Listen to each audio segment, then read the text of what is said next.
तो law of Karma का हमारी लाइफ में अब एप्लीकेशन क्या रहेगा, हम क्या करें अब लाइफ में इन सब चीज़ों को जानकर, और इसका फ़ायदा क्या है।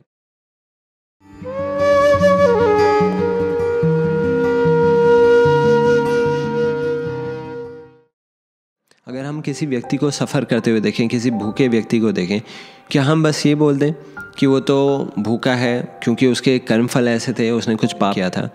निश्चित रूप से अगर किसी को कोई सिचुएशन मिलती है तो उसमें उसका भी रोल रहता है, पर एट द सेम टाइम क्योंकि अब हम भी इन्वॉल्व हैं उस पिक्चर में, हम भी देख रहे हैं किसी को सफ़र करते हुए, तो अब हमारी भी जिम्मेदारी बन जाती है कि वी शुड हेल्प हिम।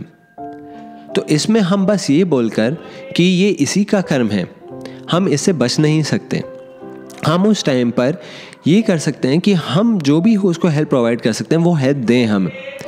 तो ऐसी सिचुएशन में हमें ये देखना चाहिए हम किस हद तक उसका हेल्प कर सकते हैं, और वो करना चाहिए हमें। अगर उस टाइम पर हम बस ये बोल देते हैं कि ये इसी का बुरा कर्म है, तो एक्चुअली स्क्रिप्चर से इसको सजेस्ट नहीं करते और इसका फिर हमें पाप मिलेगा। तो जिस भी सिचुएशन में हमारी जो भी ड्यूटी हो हमें वो करनी पड़ेगी। हम बस ये नहीं देख सकते कि उनका बुरा कर्म है तो वो सफ़र करें, ये रिस्पॉन्सिबिलिटी हमें सेव नहीं करेगी। तो स्क्रिप्चर्स ये रिकमेंड करते हैं हम ड्यूटीफुल रहें और हम कंपैशनेट रहें। अब हम ये देखते हैं कि क्या और हमारे लाइफ में बेनिफिट्स होते हैं लॉ ऑफ कर्मा के। लॉ ऑफ कर्मा के हमारे लाइफ में इतने सारे बेनिफिट्स होते हैं। अगर कोई भी व्यक्ति इस चीज़ को समझे कि हमारे एक्शंस हमारे लाइफ में रिजल्ट देंगे, चाहे कोई देख रहा हो उसको या ना देख रहा हो। सबसे पहले व्यक्ति जिम्मेदार बनना सीखेगा, वो जो कर रहा है उसके लिए। वो सिर्फ पुलिस से नहीं डरेगा, वो सिर्फ सीसीटीवी कैमरा से नहीं डरेगा, वो एक्चुअली लॉ से डरेगा, वो एक्चुअली ड्यूटीफुल राइटफुल होना सीखेगा, क्योंकि ही विल नो वो किसी को भी एस्केप कर दे, वो लॉ ऑफ कर्मा को एस्केप नहीं कर सकता। First is it breeds a sense of responsibility in a person कि हाँ मैं जो भी कर रहा हूँ ultimately I have to face it. Second thing is he takes responsibility in his life for what is happening to him now.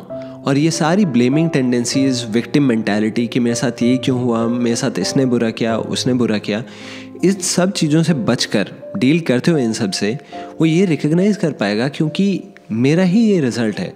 तो he will be in a better situation to accept reality and be better in a position to face sufferings in life. क्योंकि ये एक life का बहुत बड़ा truth है कि हम सफ़र करते हैं। कितना भी हम जुटला लें, कितना भी हम ऑप्टिमिस्टिक रह लें, इसको कोई भी अवॉइड नहीं कर सकता, इसको कोई भी जुटला नहीं सकता कि हमें परेशान होना पड़ता है लाइफ में। लेकिन उसके लिए कोई एक्सप्लेनेशन एग्जिस्ट करना चाहिए। बस हम इसको इग्नोर कर दें तो कितना डिस्करेजिंग है ये कि बस इसको भूल जाओ, काम करते रहो बस। तो ये बहुत डिस्करेजिंग है।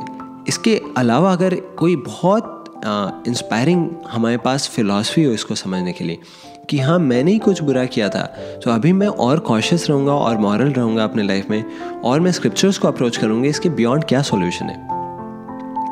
तो that helps us in dealing with difficulties in life. And also law of Karma helps us in another way. Law of Karma की वजह से हम और डीपर क्वेश्चंस पूछ पाते हैं लाइफ में कि इसके बियॉन्ड क्या है, इससे ऊपर कैसे उठे, क्या है सही और गलत। तो अल्टीमेटली इन क्वेश्चंस से फिर हम आएंगे ही इस प्लेटफॉर्म पर कि क्या निर्धारित करेगा क्या सही है और क्या गलत है, जो कि हमें एक स्पिरिचुअल बिगिनिंग पर ला सकता है, रैदर दैन रिलेटिवली मोरालिटी को डिफाइन करने के लिए कि जो भी सोसाइटी में बोल रहे हैं सही है और उसको सही मान लेने के बजाय अगर हम ये जाने कि लॉज नेचर निर्धारित करता है, तो हम ये नेचुरली क्वेश्चन पूछेंगे तो वो कौन है जिसने निर्धारित किए ये लॉज, और पता कहाँ से चलेंगे।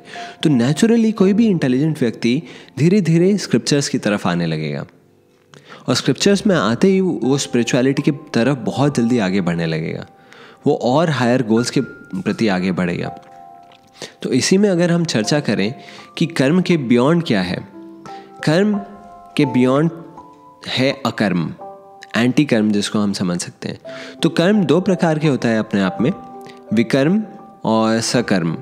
एक प्रकार का कर्म जो हमें पुण्य देगा, जिस वजह से हमें एंजॉयमेंट मिलेगी लाइफ में, और एक प्रकार का कर्म जिससे हमें सफरिंग मिलेगा अगर हम किसी और को परेशान करते हैं लाइफ में। लेकिन इन दोनों के बियॉन्ड एक पाथ लाई करता है योग का, अकर्म जिसको बोलते हैं। उस पाथ पर हम ऐसी रियलिटी में एक्ट कर रहे हैं जो हमारी सोल से रिलेटेड है। कर्म का सारा जितना फंडामेंटल्स हैं वो सब एक्ट करते हैं क्योंकि हम अपने आप को ये बॉडी मानते हैं, तो हमें बॉडी के रूल्स के अकॉर्डिंग फिर बिहेव करना पड़ता है।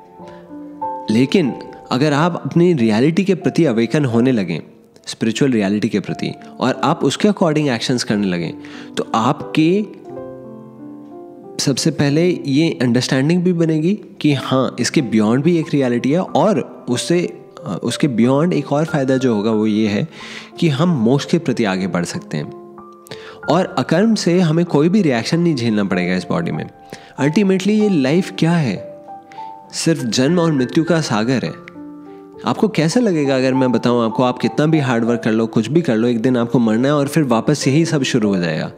कितना डिस्करेजिंग होगा अगर आपको एक क्लास में डाल दिया जाए स्कूल में, 5th क्लास में, और आपको बोलें कि 10 बार इस क्लास में रहो। आप पास कर रहे हो बार बार, फिर आपको फेल करके उसी क्लास में बिठा दिया जाता है, फिर आपको पढ़ना पड़ रहा है और आपको कुछ याद भी नहीं है जो आपने पढ़ा था, और आपको फिर पास होना पड़ रहा है और आप चाह रहे हो आप फर्स्ट आओ, और फिर फर्स्ट आके फिर उसी क्लास में आप। ये क्या साइकिल है? कितना डिस्करेजिंग और डिसअपॉइंटिंग है। इसके बियॉन्ड क्या है?